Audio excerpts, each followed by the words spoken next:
Bienvenido o bienvenida a un nuevo viaje en tren. Mi nombre es Jorge Herrero Jimeno y mi propósito no es otro que dar a conocer el apasionante mundo del ferrocarril de una forma diferente.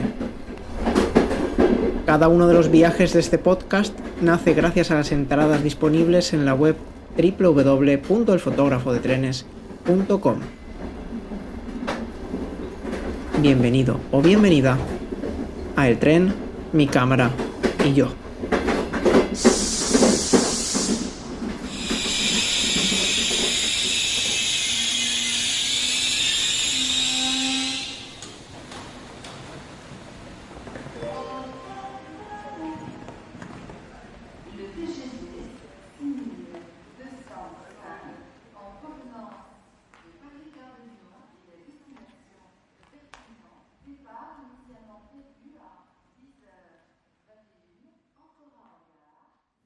Nota importante. Esta es la cuarta parte de un largo viaje y para entender bien el siguiente podcast es muy recomendable escuchar tanto la primera, la segunda y la tercera parte. Etapa número 9. Villach, Edirne. Del día 26 de agosto de 2025 al día 28 de agosto de 2025.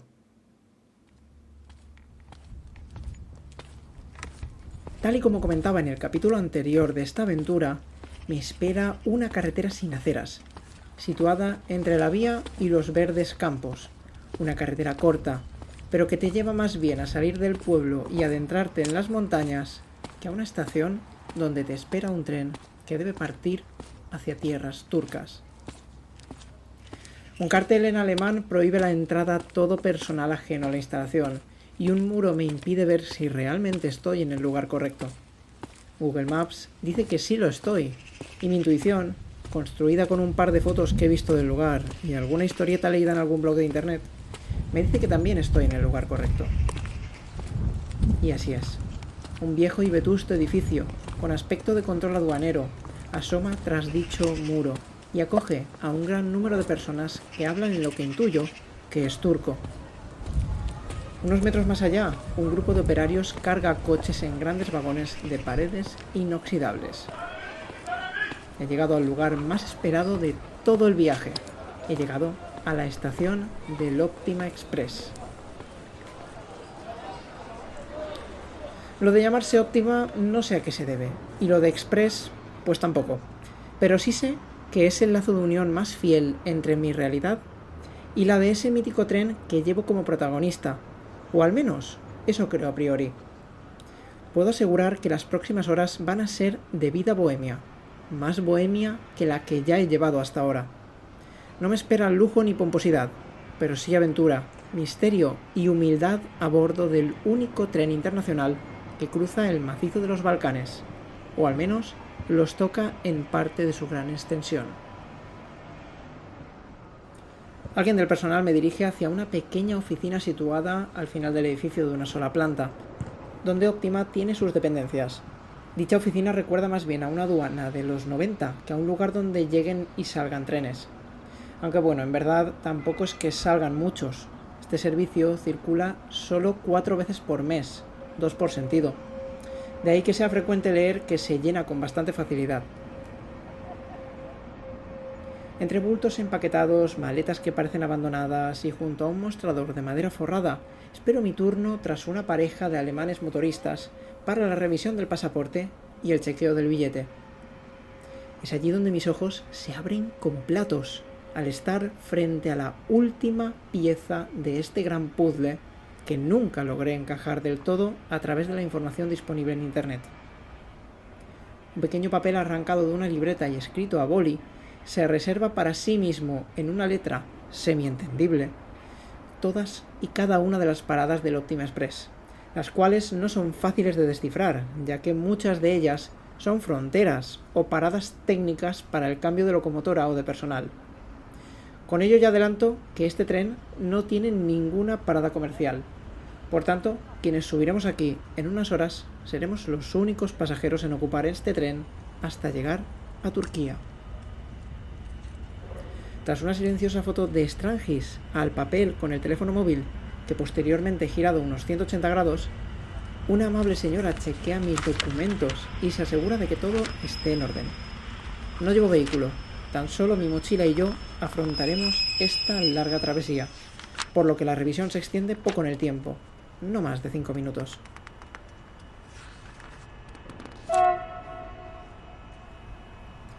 Una vez pasado el control y junto al mostrador, se ofrecen folletos de pizza de un establecimiento cercano.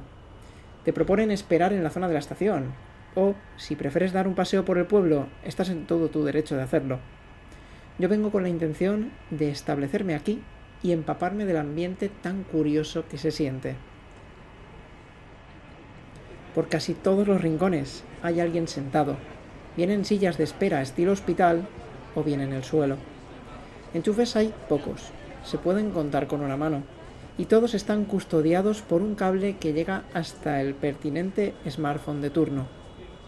Aún así, logro hacerme con uno libre en el servicio de caballeros. Servicios con taza turca. Curioso, siendo que todavía estoy en Europa.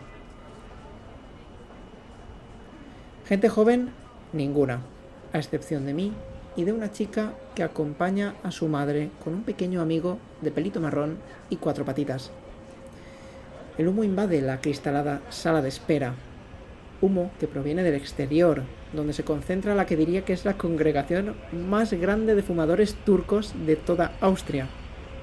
Mientras charran, fuman, se ríen y comen aquello que sacan de grandes bolsas, doy un agradable y tranquilo paseo charlando por teléfono alrededor de las instalaciones, entre vagones, coches y locomotoras estacionadas.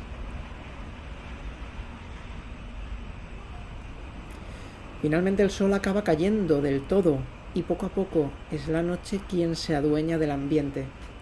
Las luces fluorescentes se encienden y finalizan las últimas maniobras del largo convoy antes de quedarse totalmente estacionado en el andén número 11. El billete es marcado en la puerta del coche 141. Esta será mi casa en las próximas horas. Su interior se siente como una sauna, pese a que todas las ventanas están abiertas. No creas que voy a tener aire acondicionado. Te recuerdo que no existía en la época del Orient Express. Lo que sí tengo es un mando regulador de temperatura, el cual intuyo que te regula tu apreciación mental del calor y del frío. El personal se apresura a repartir ropa de cama, cojines y mantas gruesas por si hay que evacuar el tren en plenos Balcanes. Es ironía, y espero no tener que hacerlo. Lo que no es ironía es cómo todo está desgastado y viejo. Desconchones, poca limpieza en algunos rincones y polvo en las estanterías altas se pasan por alto, porque esto, lo quiera o no, es un tren que no aspira a nada más que ser una puerta hacia Asia para aquellos que no quieren cruzar en coche la mencionada cordillera montañosa. Es un interior que poco semblante comparte con esos techos de cuero repujado, cortinas de terciopelo, muebles de caoba, cubertería de plata y grifería de bronce que lucía el Orient Express. Además, cada día se cambiaban las sábanas, costumbre poco conocida ni en las grandes mansiones. Dudo mucho que mañana vengan a cambiarme las sábanas. Eso sí, al menos no viajamos bajo la amenaza del cólera, tal y como sí sucedía antaño.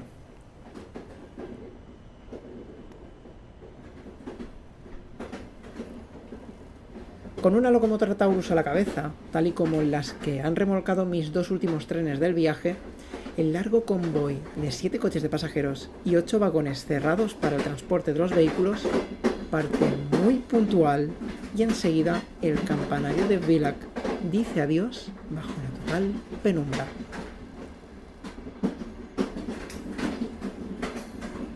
Menos mal también que el fresco nocturno rebusca por el interior del compartimento y se siente algo menos sofocado que al principio. Mientras el tren avanza a muy buen ritmo, voy situando mis pertenencias de la forma más sensata para tenerlas a mano y, a su vez, a salvo de cualquier mano amiga de lo ajeno. Lo bueno de ser ferroviario de oficio es que siempre llevo una llave especial en el rincón más inesperado de mi equipaje. Ello me brinda en esta ocasión la posibilidad de utilizar un armario de techo que va cerrado y está totalmente vacío, así como la posibilidad de cerrar el compartimento por fuera cuando necesite salir y alejarme de él. Eso sí, he de procurar que no me vean cerrar absolutamente nada con esta llave. Con todo en orden, el pijama puesto y la ilusión rebosando por las orejas, me dedico un buen rato a contemplar cómo el tren serpentea desde la ventana. Un par de coches más allá, hacia la locomotora, un coche cama tipo P refleja en su ondulada chapa el fuerte color de las señales. Un coche totalmente idéntico al que pude disfrutar en el European Sleeper, camino de Praga. Dicho coche sí está dotado de aire acondicionado y realmente es comodísimo. Pero claro, tiene una limitación demasiado grande para mí en este caso, la imposibilidad de abrir las ventanillas propias del compartimento.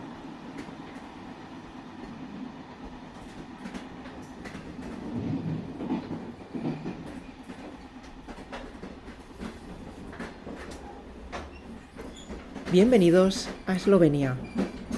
He de decir y matizar que me encanta decir la bienvenida a cada país en el idioma propio de cada uno. Pero nos estamos adentrando en unos países cuyo idioma cada vez es más y más complejo, por lo cual permíteme que lo diga en castellano. Menos de una hora después de haber iniciado el viaje, ya está superada la primera frontera y afrontada la entrada al segundo país de los 6 que pisa este tren. De momento no hay que preocuparse por los pasaportes. Seguimos en zona Schengen.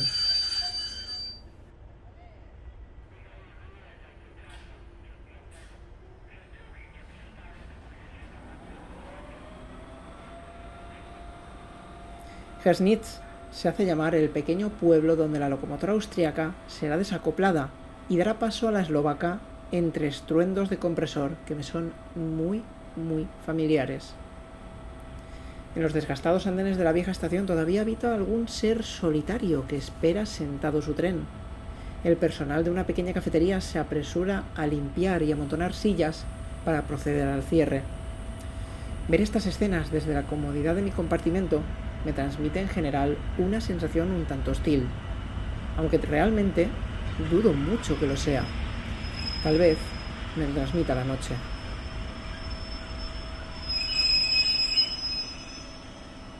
Y realmente poco queda por hacer hoy. El tren tiene por delante todo un país que cruzar, entre la más densa oscuridad que será la protagonista por la ventana en breves momentos.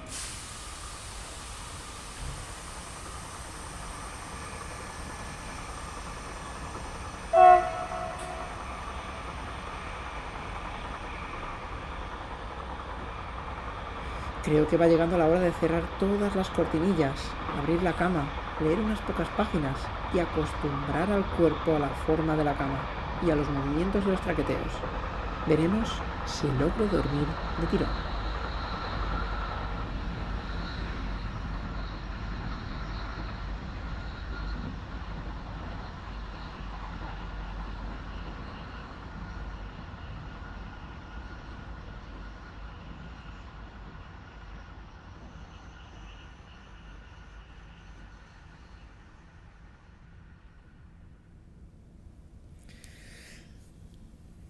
Evidentemente, era imposible. Es la 1:50 de la madrugada. Me despierta el silencio, porque no hay nada más que se escuche mientras estamos absolutamente parados en una remota playa de vías. Es la estación de Dobova, al otro lado del país y junto a la frontera croata. No está nada mal. Unas 3 horas largas para cruzar de una punta a otra de Eslovenia. Es evidente que la parada es necesaria, ya que cada país que atravesamos necesita de una locomotora nueva por cuestiones burocráticas, en la mayoría de los casos. ¿Dije que me era familiar un sonido de compresor en Hersnitz? Totalmente normal. La locomotora que nos ha traído hasta aquí es hermana de las francesas que ruedan con los nocturnos. Bueno, es demasiado tarde como para pensar en compresores. Shh, a dormir.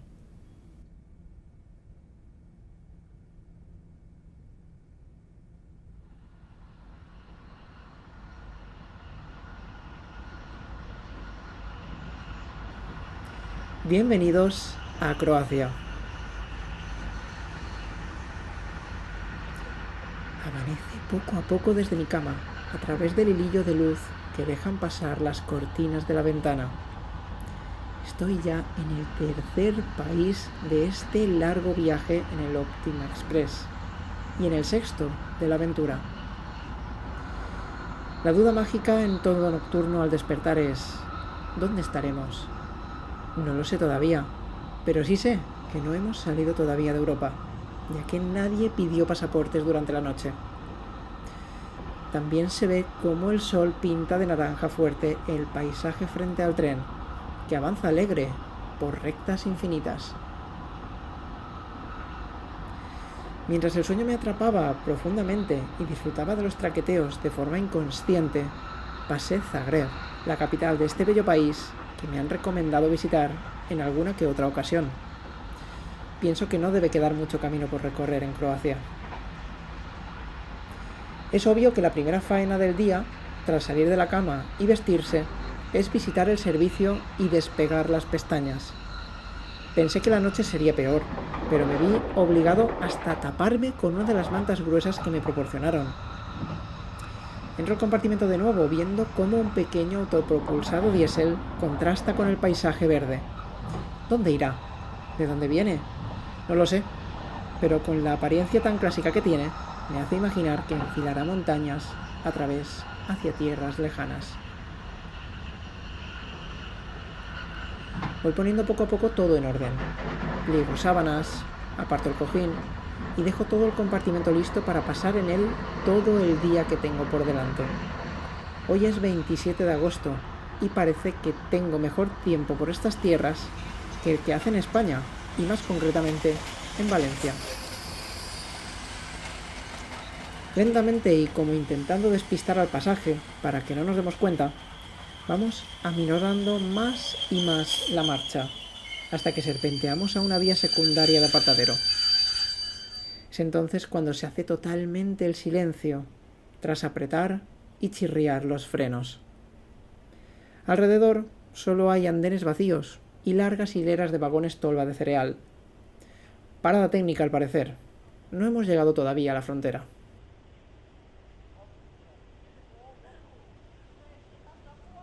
Una locomotora roja aparece por el horizonte lejano, a la cabeza de 3 coches de pasajeros. Por el lado izquierdo del Optima Express, baja de nuestra locomotora, quien seguramente es el maquinista, y se apresura para cambiar de andén por las vías y subirse a la recién estacionada composición.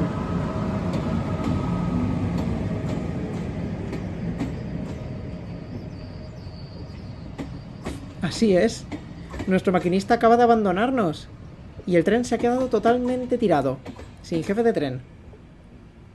¿Y ahora qué? Me da la sensación de que habrá que esperar a que el maquinista de relevo llegue y se haga cargo del convoy. Se puede decir que estamos parados sin previsión de movimiento, totalmente.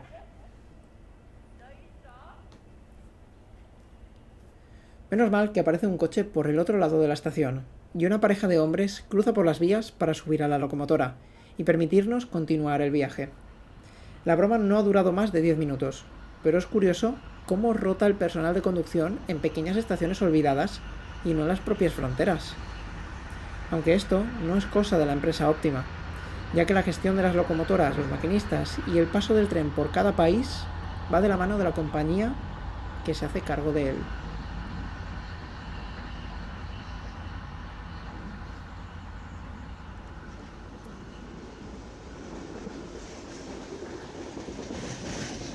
Bienvenidos a Serbia.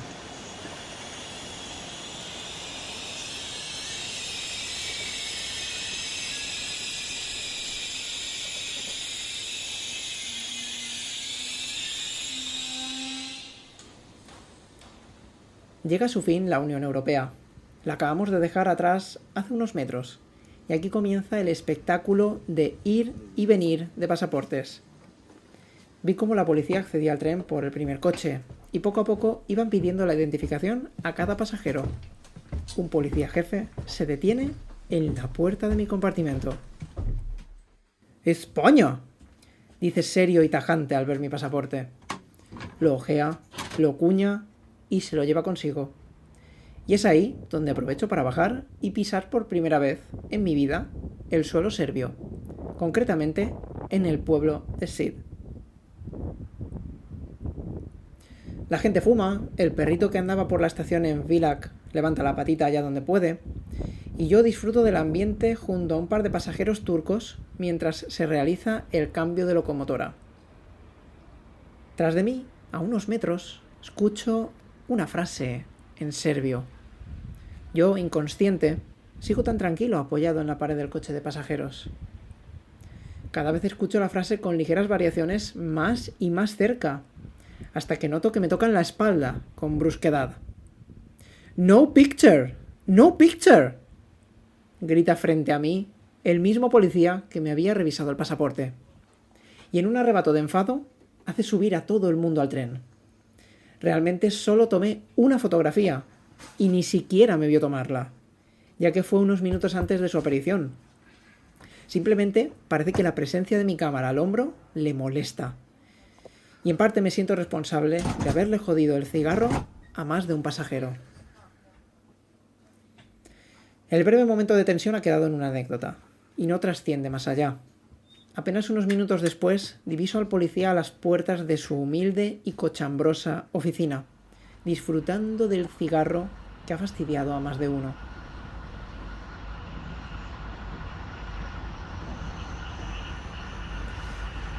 Puedo decir y digo que llevo cientos de kilómetros a mis espaldas, un objetivo claro en mi mente, y siento que nada puede pararme, ni siquiera un policía serbio enfurruñado que no entiende el valor que pueda tener mi trabajo o el de cualquier otro periodista de viajes. Pero la broma queda atrás, y el tren ya hace un buen rato que surca a buen ritmo cantidad de campos de cereal que recuerdan más bien a los paisajes conquenses de la península ibérica que a los de un país como Serbia. Conforme avanza el día, el calor va incrementando en el interior de los clásicos coches del Optima Express. En su día pertenecieron a los ferrocarriles alemanes y podrían contar más de una anécdota o curiosidad ocurrida en sus cómodos compartimentos. Pero, por estas tierras, no son estos coches los únicos vehículos ferroviarios que podrían contar más de una batalla. Cerca de la capital, un par de oxidados y mal cuidados autopropulsados de la serie 412 me sorprenden mientras tomo el aire por la ventana. Sabía de su existencia por alguna que otra fotografía que vi de ellos antes del viaje, pero me ha sorprendido ver en persona ese estado tan deplorable que presentan. Realmente parecen trenes sacados de la vieja Unión Soviética, y aunque no son totalmente rusos, su historia tiene algo que ver con dicho país. Lo sorprendente es su terrible estado de conservación, y pese a ello, siguen funcionando y operando como si nada.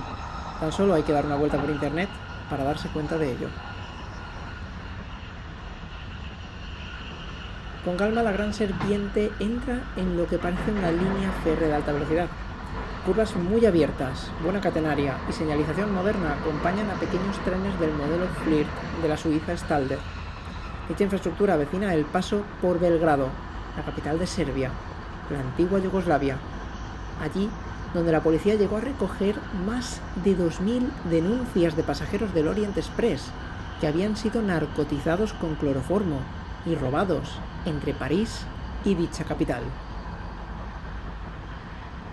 Cruzarla es como un quiero y no puedo, ya que sobrevolamos el río Sava frente a modernos edificios para luego detenernos en una gran estación enterrada bajo una losa de hormigón. La parada dura cerca de 30 segundos y es poco útil, ya que no hay subida ni bajada de pasajeros. Me siento un poco como en una jaula, ya que bajar del tren es ilegal hasta cierto punto. Unimos un punto A con un punto B, pero claro, hay 4 países entre ambos puntos. Es cierto que hay un chequeo de documentos antes y después de cada frontera, pero realmente no podemos bajar del tren, a menos que haya una emergencia y estemos controlados por el personal.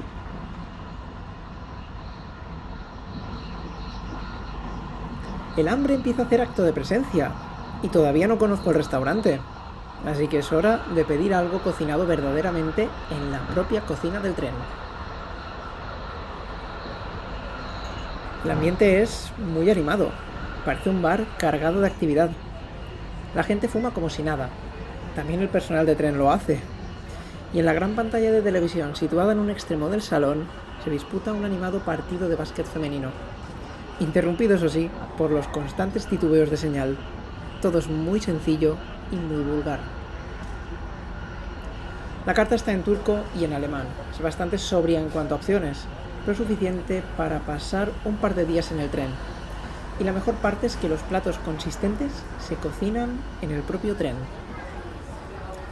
¿Carne o pescado? Bueno, pues elijo carne. Es el plato más típico del tren.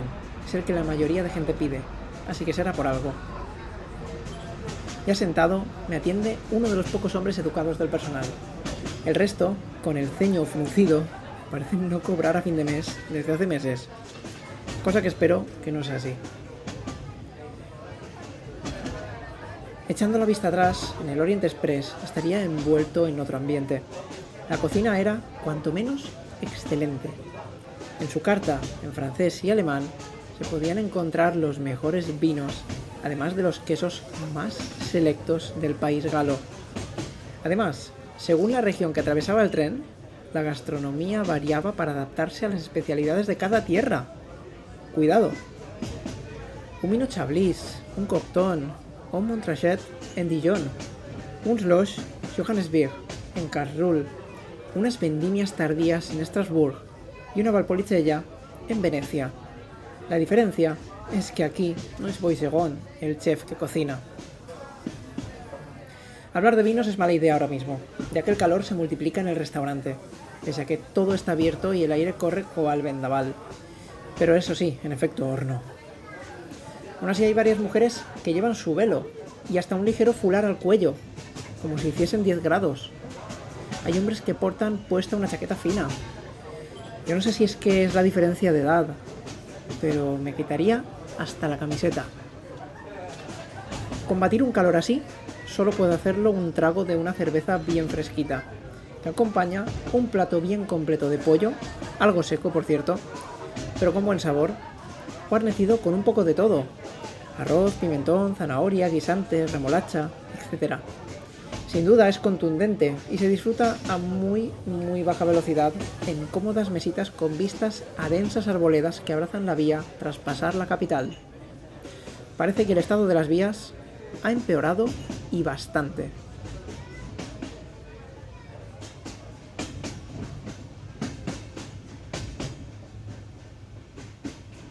Tras la comida me lavo los dientes y vuelvo a mi aposento donde, por suerte, se está mejor en cuanto a temperatura que en el restaurante y en el pasillo. El estado de la vía empeoró mientras comía y sigue siendo lo suficientemente malo como para que el maquinista no pueda superar los 30 km por hora. De hecho, Mauricio menciona en el libro que me acompaña lo siguiente: en la época del Orient Express, Eslovenia era a 60 km por hora, Yugoslavia a 50, Bulgaria a 30, Turquía a lo que Dios quisiera. Veremos cuánto o cuán poco han cambiado las cosas, pero de momento parece que nada. Además, hemos perdido una vía, y la única por la que circulamos va encajonada entre árboles, arbustos, matorrales, malas hierbas y traviesas de madera podrida tiradas a ambos lados de los carriles. Carriles que suenan a querer partirse en dos a nuestro paso. Parece que, a partir de Belgrado, la posibilidad de descarrilar entra en el plan de viaje. Con tanta calma, es momento de abrir mi libro y centrarme un rato en la historia del mítico tren de lujo. Tal y como ya leíste en la anterior parte de la crónica, más allá del que fue el viaje de ensueño para Christie en un tren que le incitaba a crear, la escritora inglesa se inspiró en el que fue considerado como el crimen del siglo, una desaparición real que dio pie a redactar la tan conocida obra Asesinato en el Orient Express. Concretamente, fue la desaparición del hijo recién nacido de Charles Lindbergh. Charles fue el primer hombre que logró cruzar el Océano Atlántico en avión y sin escalas. La trágica historia, envuelta en un rescate de miles de dólares y un terrible final para la criatura y su familia, dio vueltas en la cabeza de la escritora inglesa, y con semejante caso empezó a darle forma a la gran trama.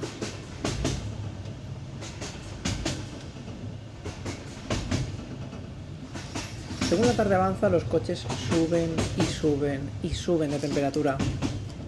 Nada tiene que ver el fresco de la noche con el bochorno infernal que guardan las estructuras al estar al sol directo durante todo el día. La solución es bien sencilla, y no queda otra.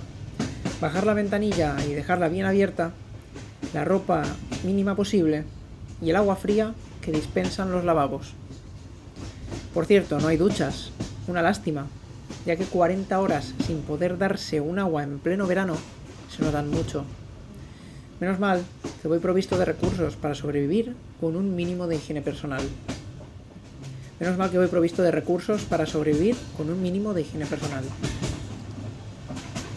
Y el calor sí sube, pero quien no sube es la velocidad. Hace horas que pasamos la capital y desde entonces no hemos podido llevar un ritmo más o menos decente. Sí es cierto que hay algún punto esporádico a 60 km por hora y algún que otro a 80, como el que acabamos de cerrar con una fuerte frenada de urgencia, debido a que el maquinista casi hace caso omiso a un cartel que le obligaba a circular a 20 km por hora. De no ser por la frenada, quizá ni siquiera estaría escribiendo nada ahora mismo. Aunque tengo que decir que tanta lentitud me agobia.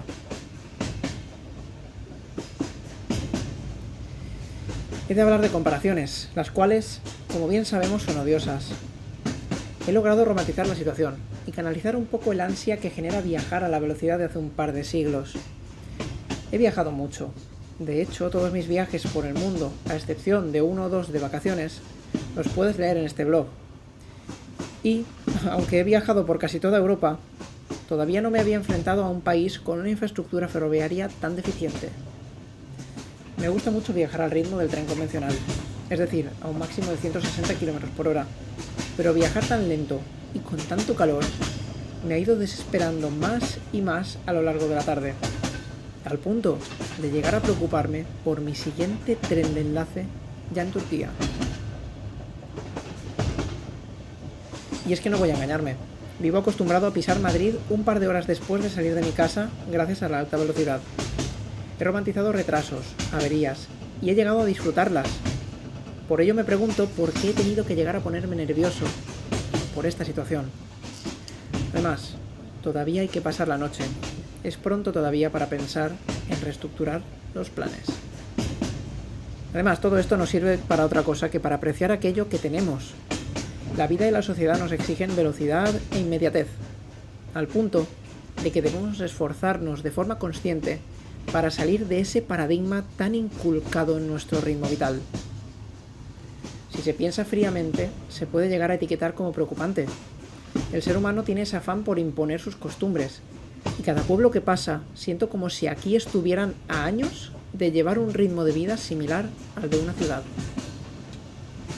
Y es que ir tan lentos tiene ventajas, como la posibilidad de admirar los detalles de sus estaciones, donde el personal de circulación, con su característica gorra roja de ferroviario, nos ve pasar desde unos andenes que en España serían totalmente inconcebibles, porque básicamente no existe un andén como tal, tan solo un poco de tierra y unas losas de hormigón que ganan un palmo de altura.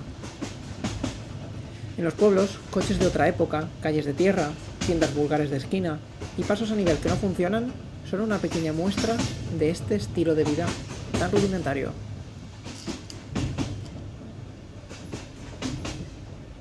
El sol va cayendo al mismo ritmo que lleva el tren, y según la planilla que encontré en el mostrador de la oficina de Vilac, deberíamos haber llegado hace unas 4 horas a la frontera con Bulgaria, es decir, a la puerta de los Balcanes. Este es un punto muy importante en el viaje, ya que somos el único tren internacional que cruza por dentro una parte de la gran cordillera montañosa.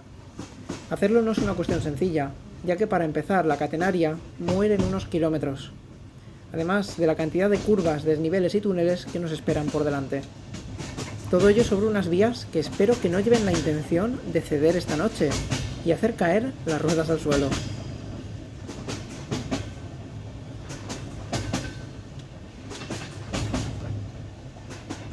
Aunque bueno, lo de la catenaria tiene solución, y a partir de la playa de mercancías de Ceremny Crest se hará cargo de nosotros una ruda pero elegante locomotora diésel del fabricante General Motors.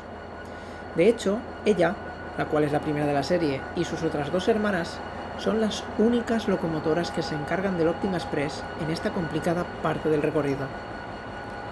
Christie basó su historia de Estambul a París, ya que Poirot, el detective más famoso creado por la escritora, debe regresar a Londres para resolver un caso complejo, tomándose el viaje en el tren como unas merecidas vacaciones, donde pretende disfrutar de su soledad y de su Dickens. La historia ha sido contada y recontada en hasta 4 películas basadas en el libro, y aunque no he tenido todavía el placer de leer la novela, creo que esta tendrá más detalles y muchísimo más juego que las propias filmaciones. Hay que recordar que Agatha era una profesional en lo suyo. En sus páginas podías liarte, perder el rumbo de la trama, volver atrás, avanzar y llegar a no entender absolutamente nada del caso a resolver. Sus obras nacieron para ser lo que son, libros, y no interpretaciones para ser vistas en la gran pantalla. Y si el viaje que estoy realizando va lento, debido al mal estado de las vías o a pasos de montaña como el que estoy a punto de afrontar, imagina lo que pudo haber sufrido el tren en aquella época. De hecho, las malas condiciones climáticas de algunas zonas, y especialmente de los Balcanes, bloquearon al convoy en más de una ocasión, tal y como sucede en la historia de Christie. En ocasiones las temperaturas eran tan bajas que obligaban a los viajeros a dormir vestidos. Espero que este no sea el caso de esta próxima noche, pero todo predice que esta noche es la noche del asesinato.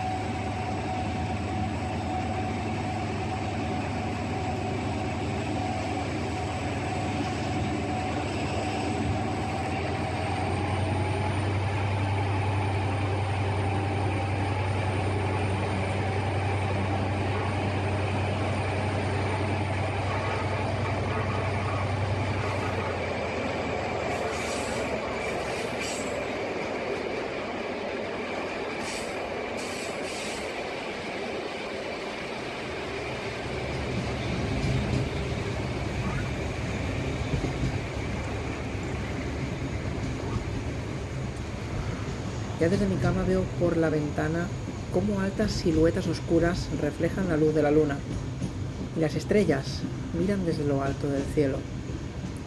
La temperatura ya ha bajado, y apetece arroparse con la manta.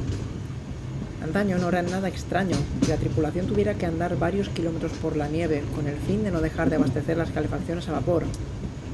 Al menos me quedo tranquilo de que esta noche de verano no llegaremos a tal extremo.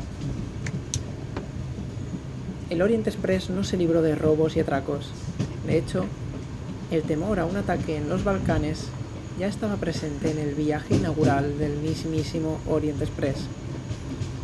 A velocidades tan ridículas como la que el tren llevaba en aquella época, cualquiera puede detener el tren y penetrar en el interior de los compartimentos con toda intención de maldad. Por ello intentaré dormir todo lo tranquilo que pueda. Buenas noches.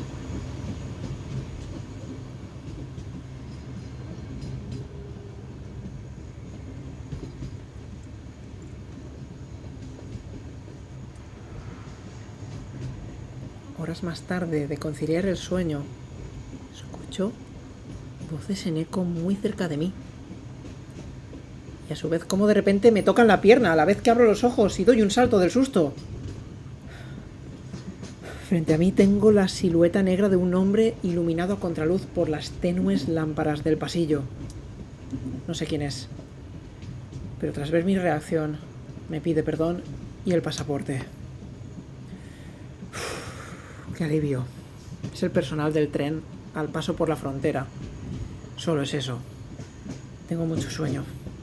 No sé qué hora es, y tampoco pienso mirarla. Con o sin pasaporte, mi instinto me lleva a volver a la cama, bajo las sábanas, ante el frío que se siente en el compartimento.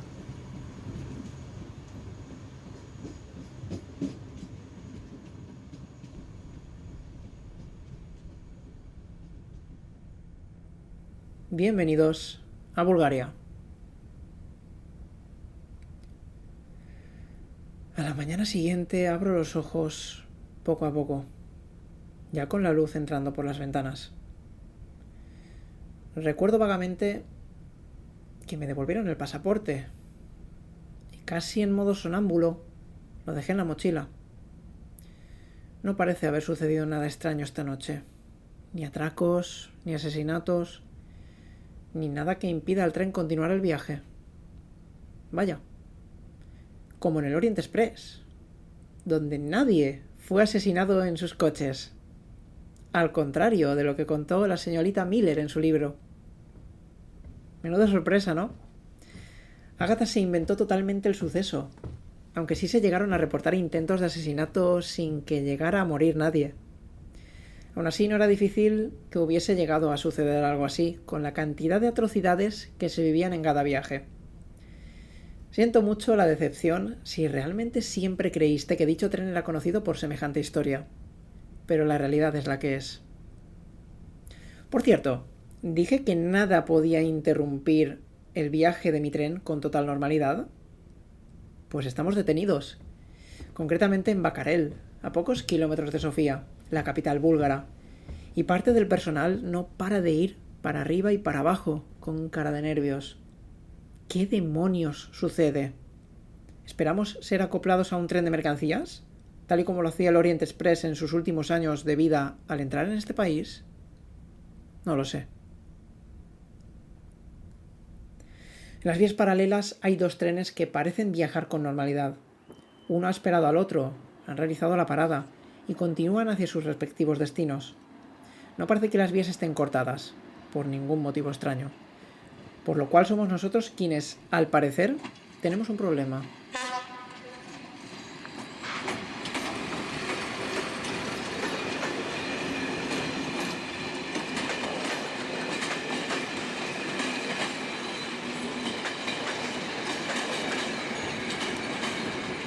Parte del pasaje todavía duerme, y de fondo se escucha resoplar a la locomotora, la cual sí está en marcha. Conforme me acerco al restaurante a por el desayuno, se escucha el murmullo de quienes en la barra se toman un café y fuman un cigarrillo por la ventana. Tras preguntar, y con un inglés de broma, me dicen que el problema es la locomotora búlgara. No logro rascar más información al respecto, así que vuelvo al compartimento a desayunar un bizcocho y un café bien fuerte. Desperté alrededor de las 7:30 de la mañana, y ya pasa de las 9, sin intención de querer movernos. Un vehículo de mantenimiento ferroviario va por vías paralelas, y desde mi ventana veo como el maquinista fuma de pie en la puerta de la cabina. Parece que esperamos un rescate, y yo he perdido la cuenta de cuántas horas de retraso podemos llevar a estas alturas. Si ayer eran unas 4, ¿cuántas son ya? ¿6? ¿7? La tensión aumenta.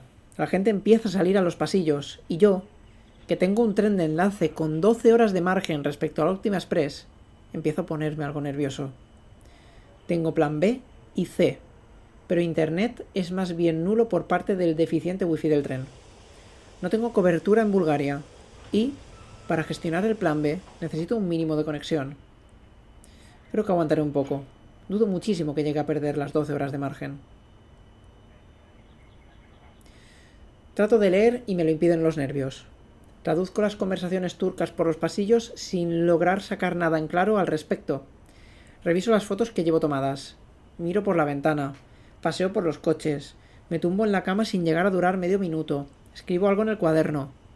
Esto es infernal. Nadie dice nada. No nos hemos movido ni un centímetro desde hace horas. Y tampoco sé cuánto tiempo llevamos detenidos, ya que desperté en esta estación. Es en un amago de asomarme por la ventana, cuando un coche aparece por una calle de tierra paralela a la estación y se sitúa junto al tren, 2 vías más allá. Un señor bien vestido, con una gorra de ferroviario y un banderín, se acerca levemente a la locomotora, levanta el brazo, y es entonces cuando nuestro maquinista suelta los frenos y el tren varado empieza a moverse. ¿En serio? Simplemente esperábamos a un factor de circulación que nos diese una salida. Vamos, imagino que el hombre tiene que venir de la otra punta del país. porque ha tardado más de 4 horas en llegar. Pero bueno, sea como sea, volvemos a movernos a buen ritmo.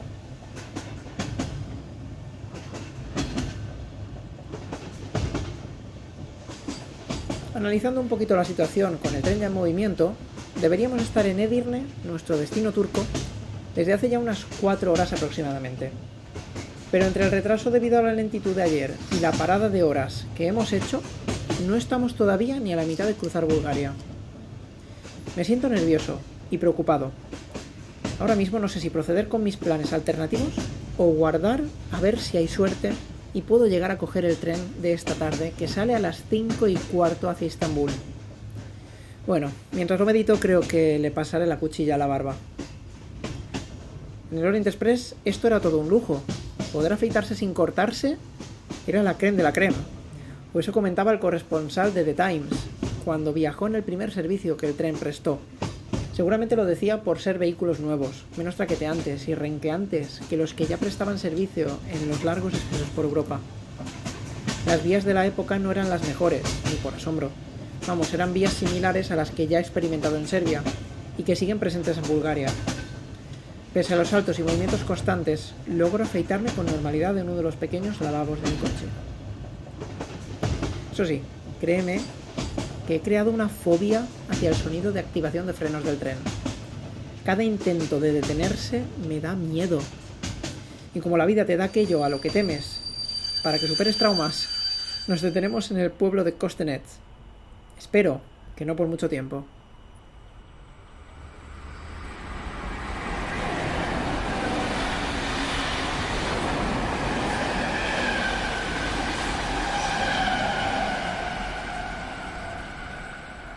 En parte es curioso cómo por estos lares todavía se pueden ver locomotoras austríacas de la compañía OVV. Una pareja nos cruza en la estación de dicho pueblo remolcando un tren de mercancías. Y detenidos aquí, se puede observar el ajetreo de coches y personas en una calle cercana a la estación.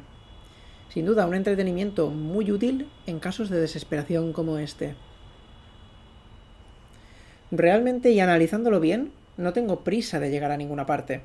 Aún me quedan muchos días para la vuelta a España, y perder el tren de enlace tan solo significa perder una noche en Estambul ya pagada, y un tren que cuesta menos de 10 euros. Lo que me tiene en vilo es buscar alojamiento y moverme por Edirne, tierra turca que no tiene nada que ver con Estambul. No sé qué me puedo encontrar allí. Y se me nota poco, pero estoy de los nervios.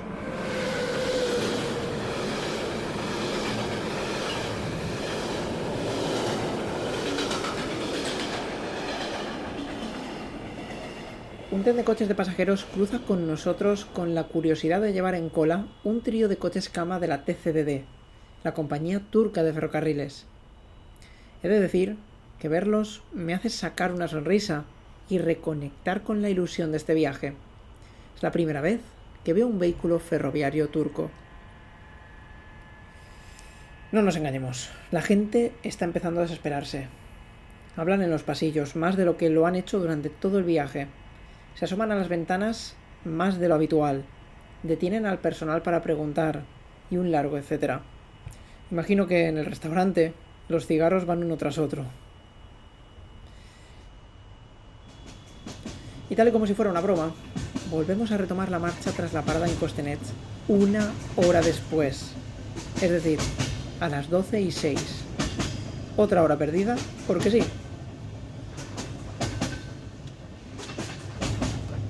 Pero bueno, peor lo tiene quien se quedó tirado junto a la vía en pleno bosque búlgaro.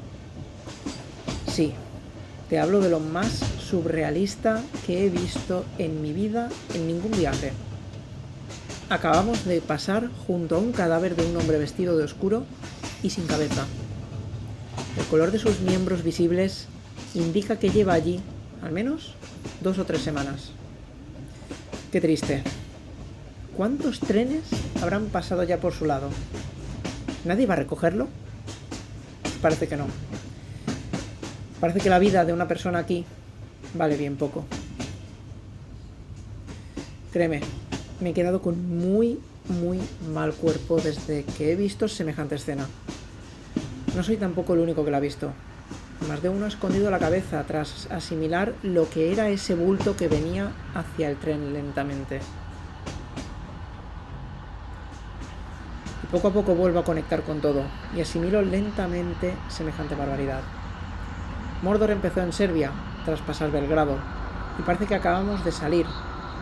Mordor es la definición de vía en mal estado y encajonada entre arboledas que no te dejan ver mucho más allá de los paisajes que te rodean. Por fin vuelvo a experimentar la deliciosa sensación de ir a 120 km por hora. ¡Qué aire tan placentero corre ahora por dentro del tren! Al menos no hemos descarrilado, algo muy común en la época del Orient Express.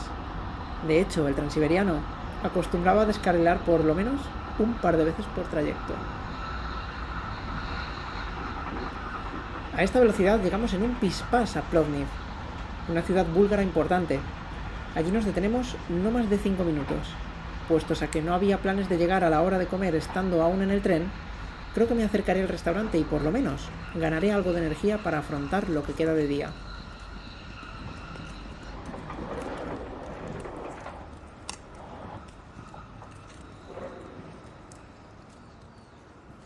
Es ya estando en la última frontera donde pregunto al personal si hay posibilidades de llegar a tiempo a mi tren de las 5:15. Y ante la negación, empiezo a plantear el plan B. Hay que buscar dónde dormir y comprar un billete para mañana a primera hora del día hacia la vieja Constantinopla. Es curioso, son alrededor de las 4. Queda una hora larga para ese tren que voy a perder. Y ahora mismo estoy a tan solo 44 kilómetros de llegar a destino. Es decir, queda más de una hora de viaje para hacer 40 pobres kilómetros. Es desesperante. Como era de esperar, tardamos algo más de lo habitual en hacer el chequeo de pasaportes a la salida de Bulgaria, debido a que la policía ni siquiera estaba esperándonos en sus instalaciones. Es normal. Deberíamos haber pasado por aquí cerca de las 4 de la madrugada, y son las 4 de la tarde. Se cansaron de esperar. Creo que ya tengo clara cuál es la filosofía del Optima Express. No hay prisa, y el tiempo es relativo.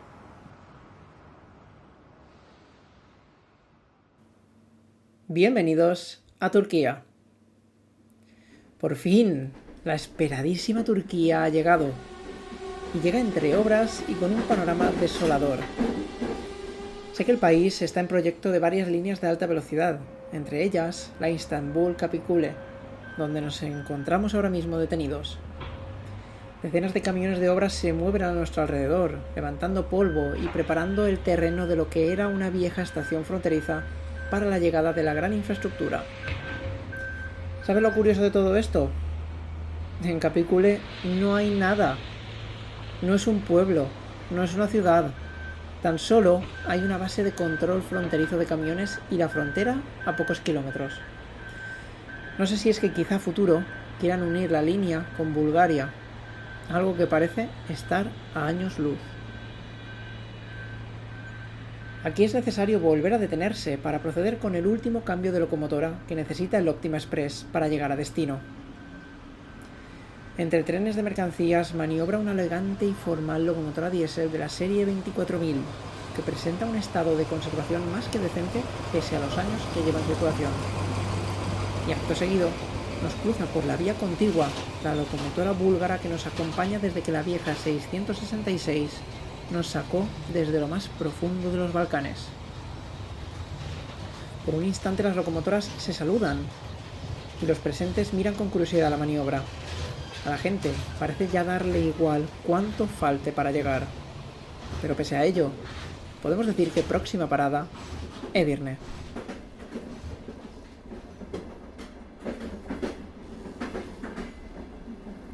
Parecía que nunca iba a llegar, pero las altas mezquitas tan características de esta cultura nos acaban de dar la bienvenida al destino. Es aquí donde el Optima Express abre sus puertas y el pasaje comienza a deambular por un andén en obras totalmente destartalado. Son exactamente las 6:17 de la tarde. Hace una hora exacta que se fue mi tren de enlace a Estambul, y el retraso ha sido de 12 horas y 45 minutos. Un nuevo récord en toda mi vida. Este es el retraso más bestia que he vivido jamás a bordo de un tren. Y aunque parezca mentira, no estoy cansado físicamente, tan solo sufro algo de agotamiento mental debido a la incertidumbre, aunque he de decir que poco a poco fue disminuyendo al tener ya cerrado el plan B. Realmente el viaje en el Optima Express no termina al bajar del tren. Todavía queda esperar 20 minutos más a la policía turca para hacer la entrada al país. Ahora el plan consiste en andar una media hora por las calles de la vieja Edirne y llegar allí donde puedo pasar la noche.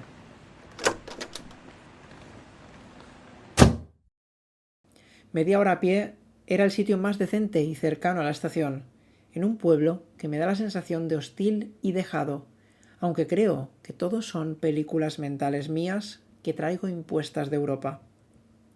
Aquí la vida parece ser de otra forma, pero ya habrá tiempo de hablar de todo esto. Ahora mismo lo que deseo y merezco, sin duda, es una ducha tras 3 días metido en un tren y una cama algo más cómoda.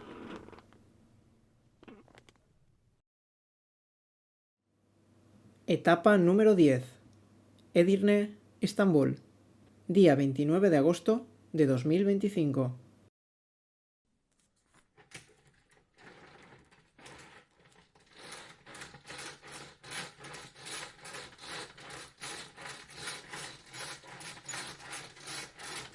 Anoche ni siquiera cené, no porque el hambre no rondase por mi estómago, sino más bien porque necesitaba asimilar un poco dónde me encontraba, bajo qué condiciones y todo aquello que había visto en cuestión de media hora en el trayecto de la estación al Airbnb más cercano y decente que encontré.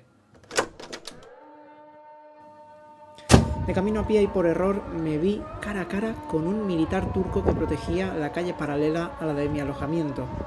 Una calle aparentemente normal, pero vigilada por un soldado a la entrada y otro a la salida. Por suerte, no me dijo nada al ver que yo mismo daba la vuelta. Un chico cerca de la treintena me recibía en una empinada calle con firme de tierra y me daba la bienvenida a un acogedor apartamento que he podido alquilar por poco dinero para pasar la noche. He tenido aire acondicionado, una cama de matrimonio con las sábanas impolutas, una ducha y champú anticaspa traído a propósito por el propietario, asustándome al porrear la puerta para dármelo un rato después de darme las llaves. Hoy, al volver a la estación, he podido ver con más detenimiento y calma aquello que ayer por la tarde me hizo abrir los ojos y cuestionar bastantes creencias limitantes provenientes de Europa. Calles con basura por los rincones, edificios en no muy buen estado, vehículos que circulan de cualquier forma y ambientes por las calles que podrían llegar a etiquetarse de inseguros.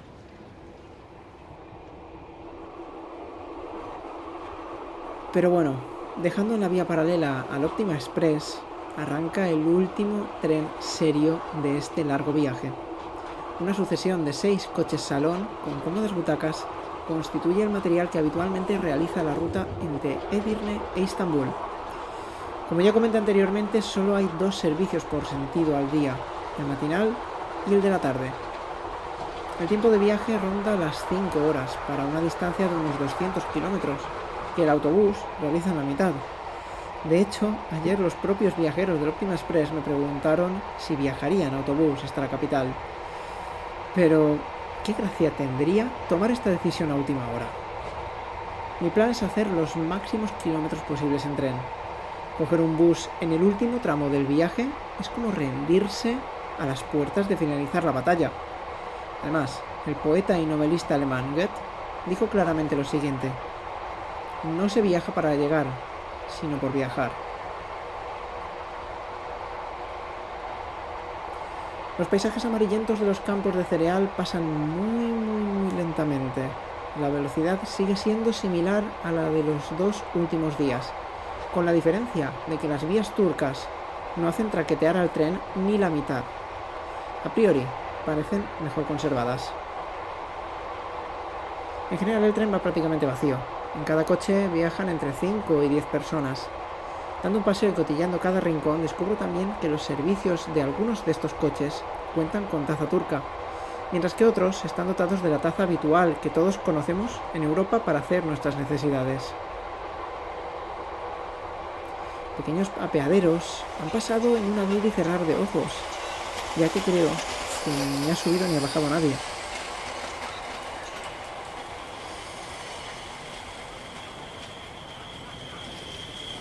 Eso sí, Alpuyo ya es otro cantar.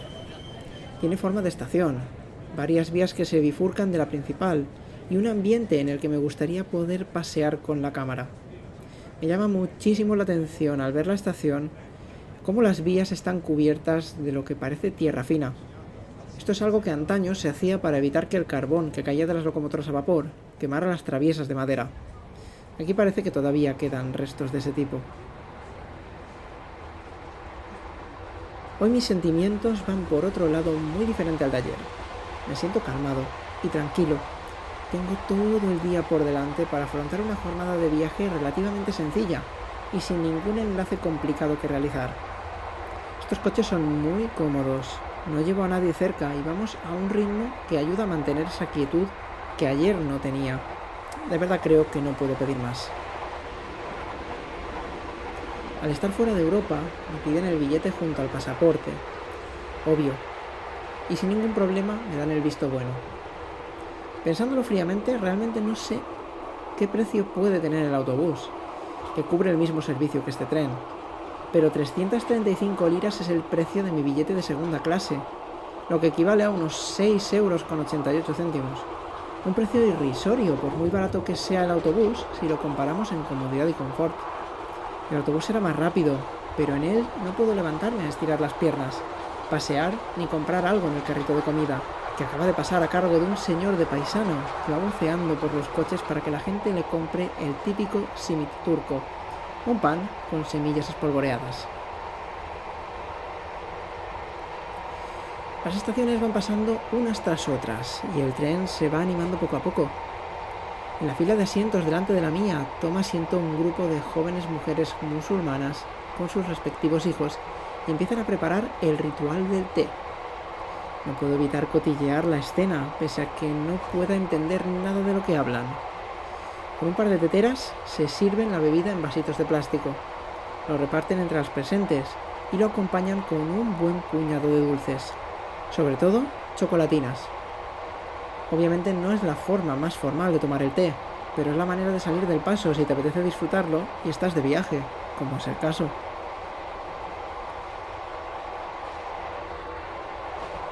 Murrati y Chorlu llegan como dos animadas estaciones que le terminan de dar al tren la vidilla que le faltaba. Mi coche se llena casi por completo y se siente demasiado fuerte la sensación de bochorno. Y hace rato que, evitando ser visto, abrí la ventana que llevo sobre mi cabeza en un intento de que me llegase algo de viento del movimiento del tren. La realidad es que solamente lo escucho pasar. Menos mal que, instantes después de empezar a pensar en moverme de sitio, a algún rincón donde por lo menos esté mejor, el personal empieza a movilizar a la gente hacia otros coches. O al menos propone hacerlo.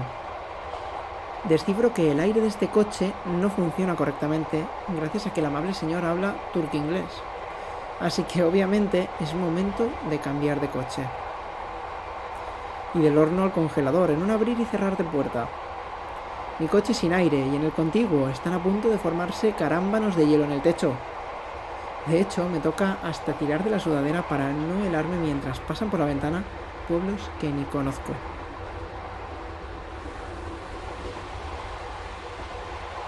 Poco a poco se hace de notar la entrada a la gran e histórica Istambul, aunque precisamente los primeros barrios colindantes no tienen nada de lo segundo.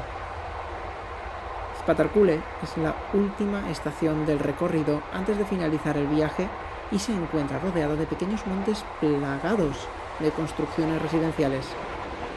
Es una primera sensación de la ciudad muy diferente a la que ahora me venía acostumbrando el país.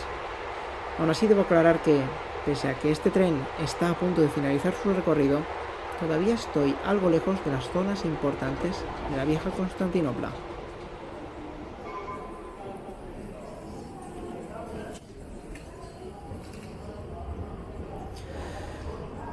Sí, parece mentira, y yo todavía no me lo creo del todo. Pero acabo de pisar Istambul, con retraso de nuevo, por cierto. Pero todavía no es momento de celebrar el gran logro. hay que aguantar un poquito. Me encuentro en la estación de Halkali, situada en Küçükçekmece, un barrio colindante a la estación. Desde aquí salen trenes hacia varios destinos del país e internacionales, como Sofía, la capital búlgara. A futuro se prevé que acoja la alta velocidad Istambul-Kapıkule, de la que ayer te hablé al entrar al país.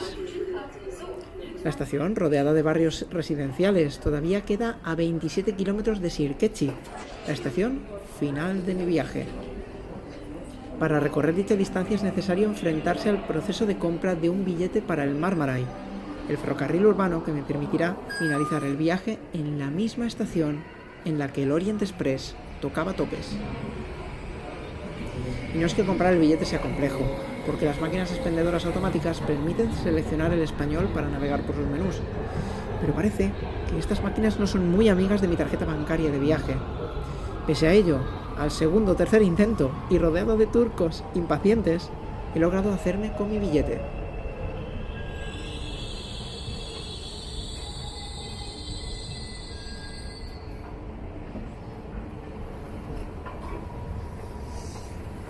El ferrocarril de Marmaray también lo opera TCDD, la compañía turca. Y el último tren de este largo viaje es un sencillo autopropulsado urbano de la serie 32000, que empezó a operar en 2012 tras sustituir a viejas series clásicas con un encanto inigualable. En su interior predomina el azul claro por todas partes. El ambiente es tranquilo y agradable y viaja poca gente. Hasta cierto punto, creo que no soy consciente de lo que está a punto de suceder. Y en parte es normal.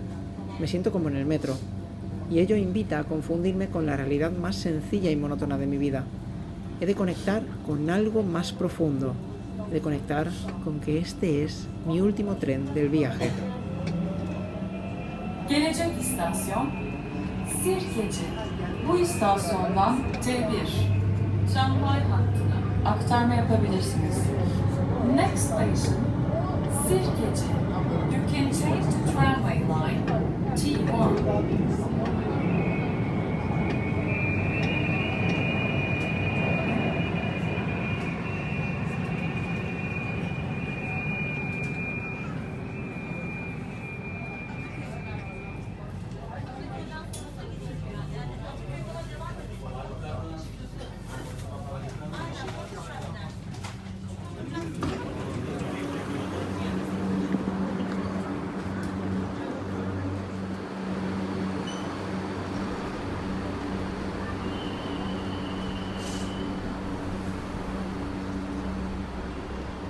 Han pasado 9 días y unas horas desde que me puse delante de aquel AVE Valencia-Madrid.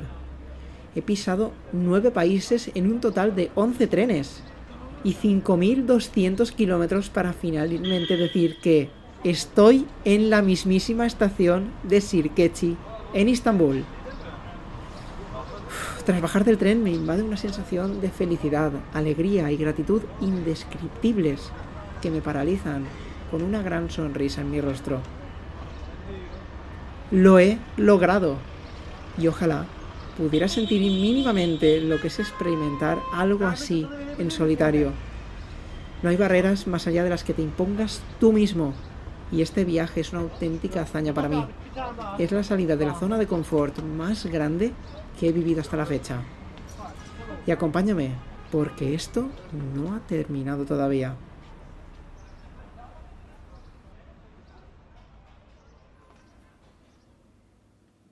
Etapa número 11. Istambul. Día 29 de agosto de 2025. Realmente siento que podría tirarme en la cama y dormir hasta el día que vuelva a España. Siento que el logro ya está dentro de mí. Siento que todo está hecho. Aunque sé que no es así. Y ahora arranca la segunda parte del viaje. El destino. Y todo lo que éste va a aportarme. Me quedo algo decepcionado con la estación por excelencia del Orient Express, ya que el edificio histórico está en obras de remodelación y se encuentra vallado.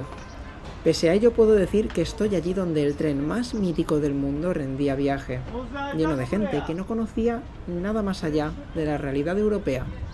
Vaya, como yo. Entre la multitud se abre grandioso frente a mí el gran mar de Mármara y todo el skyline de la ciudad. La vista es absolutamente increíble e incluso marca un poco mi rumbo, ya que se divisa desde aquí la elegante Torre de Gálata, situada muy cerca de donde me estableceré para pasar los próximos días.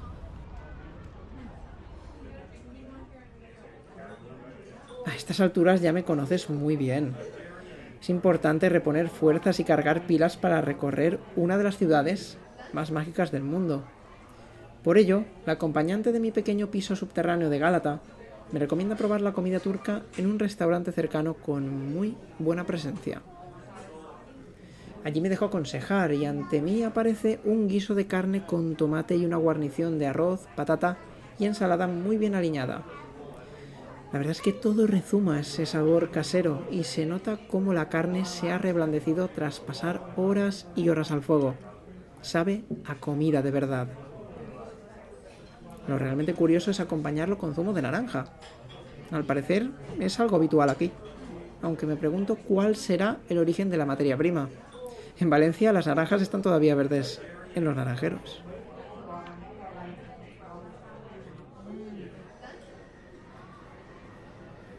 Pero bueno, tras reponer fuerzas, es momento de entrar en materia.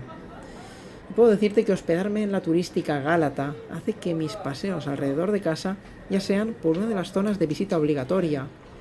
Pero no he venido hasta aquí para quedarme en lo que todo turista quiere ver. Por ello le doy la bienvenida a los distritos de Fener y Balat. Dicen que ambos figuran en las listas de patrimonio de la UNESCO. Pese a ello, no ocupan uno de los puestos más altos en las listas de turismo de la ciudad. Para llegar hasta aquí tomé uno de los ferries que cruzan el Cuerno de Oro. Concretamente embarqué en el puerto de Kashim Pasá y volví a pisar tierra firme en Fener 5 minutos después.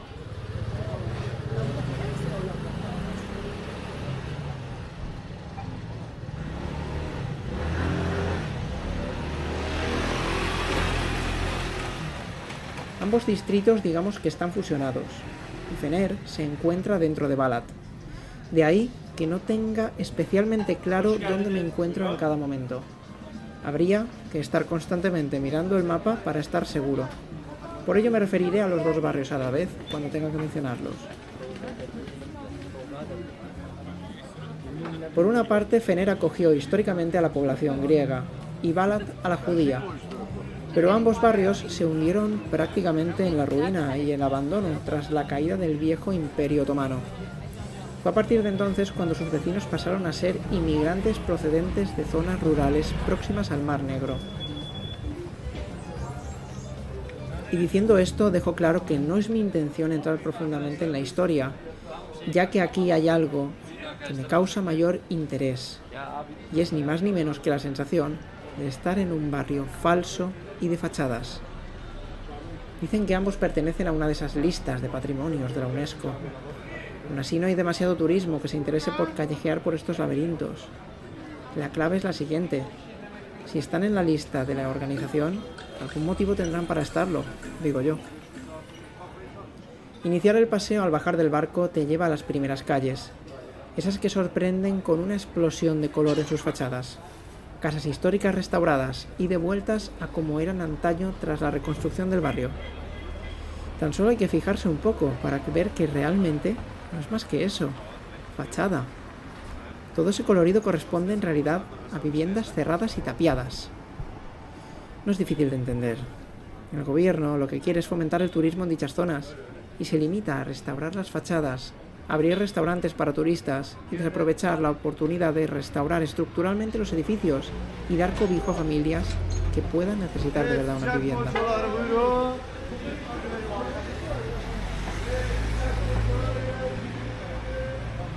Por ello he venido hasta aquí, para traspasar la frontera de esas calles de postal y adentrarme algo más en la verdadera realidad de estos dos distritos. Conforme voy subiendo calles empinadas, todo va decayendo. Las bonitas fachadas restauradas se convierten enseguida en casas en ruinas totalmente habitadas. En plena calle hay quienes reparan coches mientras los niños juegan a la pelota, algunos sin zapatos, sobre los adoquines. La sensación para mí es compleja. Voy con una cámara al hombro y con todas las trazas de no ser residente. Tampoco conozco realmente cuál es el límite físico que el barrio acepta para el turismo. O tal vez no exista ese límite y yo esté viviendo la vida de aquí desde mi perspectiva europea, la cual tiende a asociar este tipo de ambientes con gente conflictiva.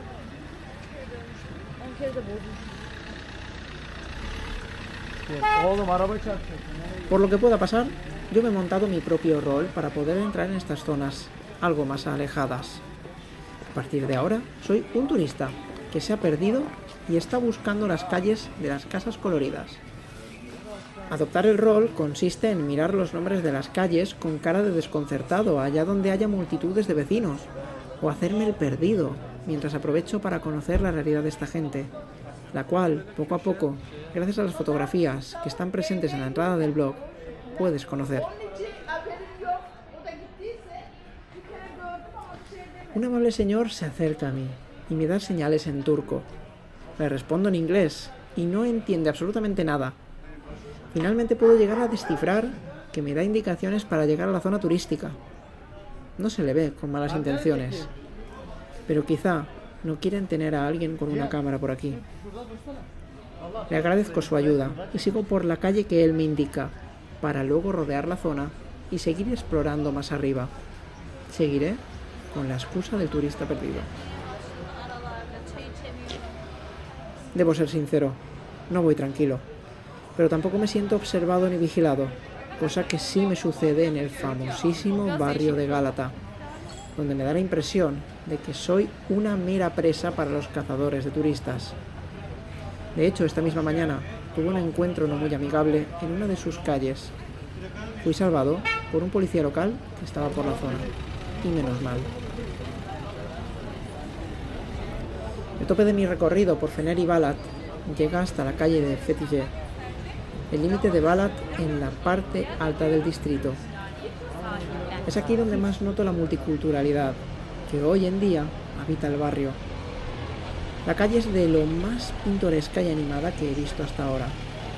Ante todo, predomina la cultura musulmana y es el lugar donde más acogido me siento.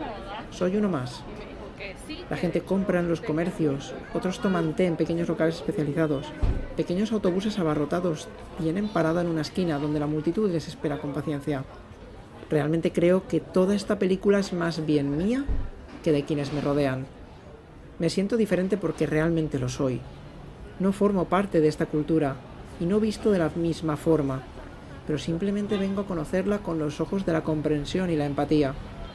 Hay escenas y momentos que no pueden ser fotografiados, y eso es una ley básica que cualquier fotoperiodista debe respetar. Y estos barrios tienen demasiadas escenas como tal. Obviamente también he ido con pies de plomo, pero nadie me ha mirado mal, nadie ha intentado hacerme nada malo. Los niños han venido a chocarme las manos con una sonrisa de oreja a oreja mientras jugaban con lo poco que tienen. No es un barrio pobre como tal, pero es un barrio muy humilde. La vida es tremendamente básica y se lucha por sobrevivir con los recursos que se tiene. Va mucho más allá de las calles coloridas y de los edificios vacíos tan distantes de la realidad.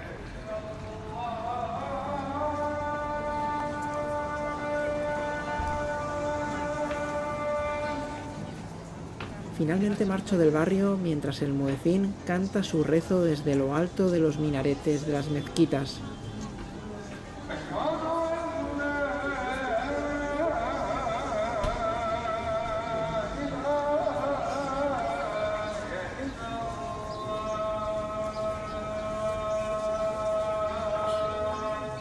Soy europeo y español más concretamente. Vengo con unas gafas puestas que filtran sitios como este e interpretan que son lugares donde algo malo te va a suceder. Pero para nada es así.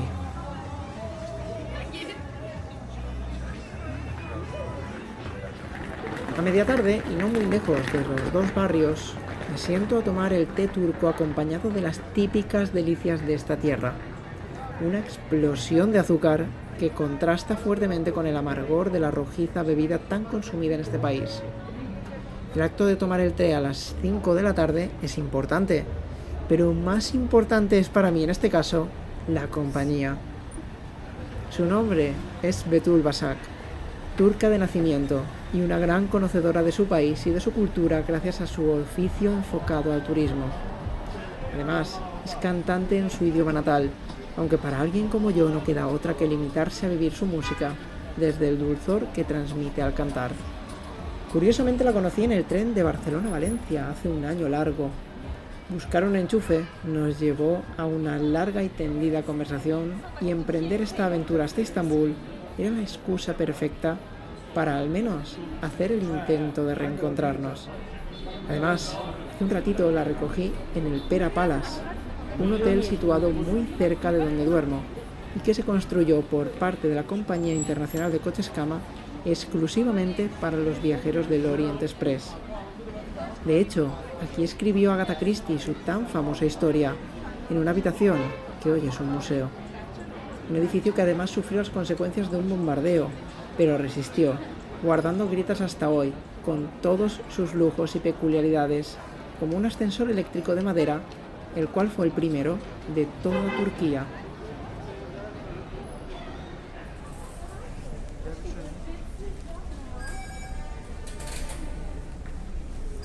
Juntos y entre charlas subimos a uno de los barcos más especiales que se pueden tomar desde el lado europeo de Estambul, es decir, aquel que te lleva directo al continente asiático, concretamente al barrio de Üsküdar. Entre leves olas, medusas que parecen bolsas de plástico, cruces con otras embarcaciones de todo tipo y un paseo de no más de 15 minutos, ponemos los pies en el continente vecino. Y, aunque para ella es literalmente el día a día, para mí es una total hazaña cargada de emoción.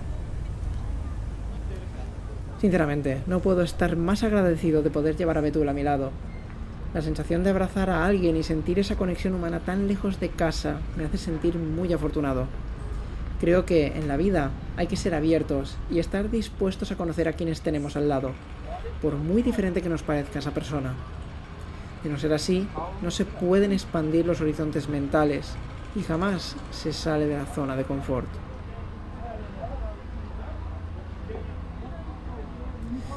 Realmente la cultura cambia poco y su gente también, pese a haber cambiado de continente. A quien le he contado por teléfono que ya no me encuentro en Europa, me ha preguntado si es necesario pasar un control de pasaportes y documentación para pasar de un punto a otro. Y no lo es. De ser así tendrías una ciudad dividida en dos, con las dificultades que ello supondría para la movilidad de sus vecinos. Nosotros hemos cruzado en barco, pero también se puede hacer en metro. El suburbano atraviesa el agua por debajo y en cuestión de pocos minutos has cambiado de continente.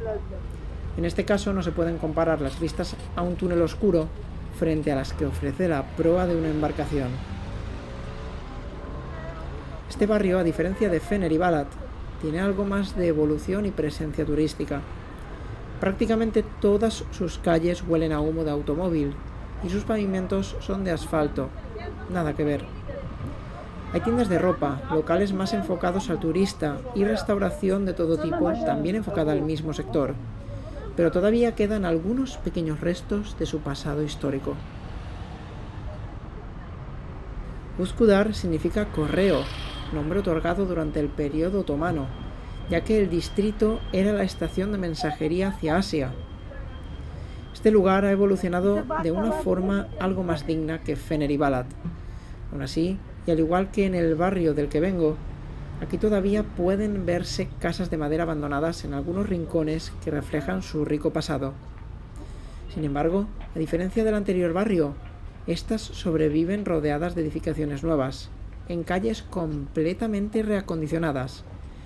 Por ello, para palpar su verdadera esencia, hay que ir más allá de la arquitectura. En una de sus calles me llama poderosamente la atención el ambiente. A lo largo de toda la acera se disputan animadas partidas de juegos de mesa. Quién sabe si hay apuestas económicas de por medio, o si simplemente se disfruta del juego en compañía de vecinos y conocidos. Pero hay algo que me llama aún más la atención, y es la variedad de negocios de todo tipo que pueden encontrarse en sus calles. encuentro la curiosa escena de una tienda exclusivamente de huevos, en la cual 2 docenas rondan los 2,26 € a la conversión. En España, este es casi el precio de una sola docena en cualquier supermercado de calle. Y encima, aquí no te los vende una empresa, los vende el huevero en su huevería. Sinceramente, me fascina pasar por un sitio así, donde solamente se venden huevos y sin apenas infraestructura. El hombre debe de vender gran cantidad al día, porque el stock que tiene es bien amplio. Algo más allá me sorprende un bajo lleno de hasta los topes de cajones de fruta, esos tan típicos de color azul o verde que se llevan al campo para recolectar. Aquí los venden y deben tener tirón, ya que el sitio no parece llevar un par de días abierto. Y por no hablar de la cantidad de librerías de segunda mano que he podido ver en un rato. La mayoría con cestas o mesas a la puerta para que cada cual pueda hojear lo que le interesa y comprarlo. Y volvamos a lo de antes. 10 liras un libro, es decir, 0,21 céntimos a la conversión. Pero si hablamos de dinero, es necesario tener una visión algo más amplia acerca de cómo es la vida en una ciudad como esta. Betul lleva toda la vida aquí. Es autónoma en el mundo del turismo y ofrece sus servicios de guía a través de empresas que la contratan. Ella misma describe su trabajo como agotador, debido a estar cada día interpretando el papel de quien tiene que contarle con buena cara la historia, las leyendas y las curiosidades de una lista de lugares durante tours de quizá 5 o 6 horas a los propios turistas. Encima, los sueldos son relativamente bajos y vivir en la capital de la vieja Constantinopla es cada vez más caro y cansado. Siempre se la ha llamado la ciudad que nunca quiere irse a dormir, pero en parte es cierto y es algo que también he notado. Vayas por donde vayas, incluso a las 10 o las 11 de la noche, sus calles están abarrotadas de turistas y visitantes. Ella, además, añade que es un flujo constante durante todo el año. Es cierto que en Üsküdar esperaba encontrar algún vestigio más de la vida antigua, pero a cambio me he cruzado con una tienda exclusiva de legumbres a granel y otra de especias distribuidas en capazos. En esta última, solo el olor que salía por la puerta ya incitaba a entrar y perderse en un mundo lleno de aromas. Lo bueno es que la cocina de mi casa de Estambul en Gálata huele tal cual esta tienda, y es que la propietaria colecciona especias y cocina constantemente con ellas. Si tengo que definir cuál es el olor de este viaje, diría sin duda alguna que huele a especias.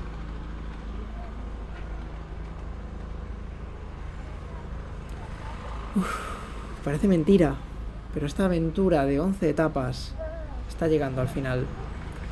Pero no puede finalizar sin probar una de las comidas más globalizadas en su tierra natal. Obviamente, hablo del famosísimo kebab. Conozco bien el sabor de este plato de comida tan rápida en España, donde su carne sabe a dudas por todas partes. Por ello, tengo muchas expectativas en probarlo en su mismísima cuna. Para probarlo busco un lugar donde quienes estén comiendo sean locales y el sitio tenga arraigo. Si se busca bien, existen pequeños restaurantes donde solamente se sirve el clásico durum, y es como a mí me gusta llamar un viejo kebab. Es decir, es el de calle, no el turístico que es bonito en apariencia. Ni salsa de yogur o picante, ni un gran tamaño que asusta, ni papel de aluminio para evitar que se desparrame todo al comértelo. Un kebab es mucho más sencillo de lo que creemos en Europa. Es un pan crujiente que hace de coraza para evitar que el relleno acabe en el plato, y en su interior se puede saborear algo tan simple y sencillo como la carne de ternera más sabrosa que he probado antes en un kebab. Mantiene la firmeza y la jugosidad, pero sorprende con un sabor a carne de verdad. La carne que no es un conglomerado de vete a saber qué. Y no creas que lleva mucho más. El resto de ingredientes pretenden acompañar al sabor de la ternera, no ocultarla. Unas pocas patatas fritas, tomate natural cortado fino y pepinillos. Nada más. Y realmente me pregunto, ¿para qué más?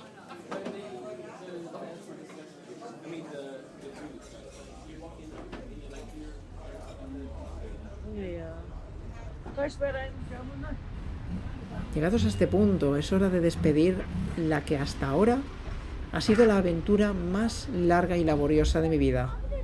Pese a la complejidad y la excepción del gran retraso vivido en el Optima Express, todo ha salido excelentemente bien. Tengo la convicción de que cuanto más trabajo previo le dediques a un viaje, mejor saldrá, y hasta ahora así me sucede. También estoy seguro de que alguno fallará y me romperá los esquemas tal y como lo han hecho ya las culturas que he conocido en este viaje.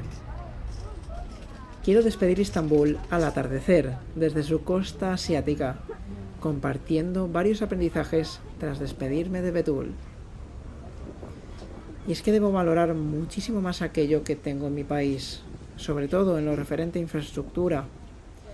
Siempre me he quejado de los retrasos ferroviarios en España, por obras, averías y motivos desconocidos que te llevan a perder quizá media o una hora como mucho. Al menos en España tenemos una infraestructura capaz de pasar de los 30 km por hora y no hacer perder al tren 12 horas. Cambiar los planes debido a dicho retraso me ayudó a mirar con nuevos ojos, entrar en zonas de pueblos o ciudades que a priori pueden parecer hostiles, pero que no significa que lo sean. El problema no es otro que venir con las gafas del juicio puestas. Con esto no quiero decir que no existan lugares donde pueda de verdad existir el peligro, pero la realidad es que aquí la gente vive así, y son personas que tratan de llevar su vida como la llevo yo o la llevas tú. Dicho esto, solo puedo dar las gracias a todo por haber llegado hasta aquí, y en especial a esas personas que me han acompañado ciudad a ciudad en esta aventura que llevaba tanto tiempo esperando y que tantos nervios me generó los días previos. Hasta la próxima, Estambul.